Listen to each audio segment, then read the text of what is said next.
Le petit Indien là, qui arrive Oui. avec vous à l'aéroport, il aurait réagi comment dans la ville en folie aujourd'hui avec ces embouteillages? Oh bah, à mon avis, de la même manière que ce qu'il voit là, c'est-à-dire sur les Champs-Élysées, des gens avec des téléphones portables partout.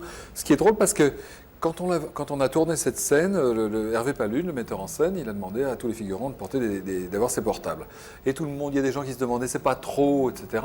Mais en un an, c'est pas trop, c'est la réalité. Là, donc, bah, la folie, ben, on s'habitue. Je pense que en fait, le gamin dans le film, tout ça lui est assez indifférent. Tout à l'heure, en vous présentant, j'ai dit il aurait pu défiler. Vous auriez pu, si vous n'avez pas fait ce métier de comédien?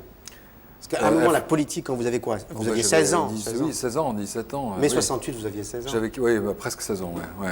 Vous y pensiez à l'époque?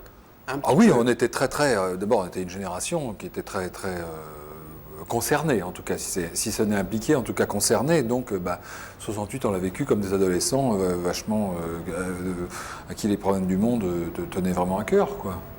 Alors, depuis, disons que la jeunesse s'en est un peu désintéressée, puis on a un regain d'intérêt, semble-t-il, en tout cas en ce moment.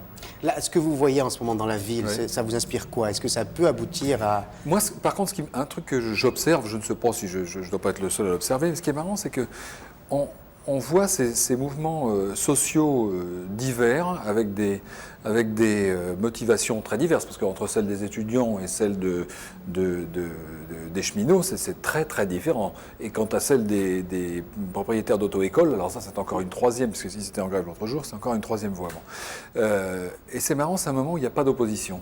Il n'y a pas de leader d'opposition, il n'y a pas d'opposition, il n'y a personne et porte-parole de ces aspirations-là de manière claire, nette et forte.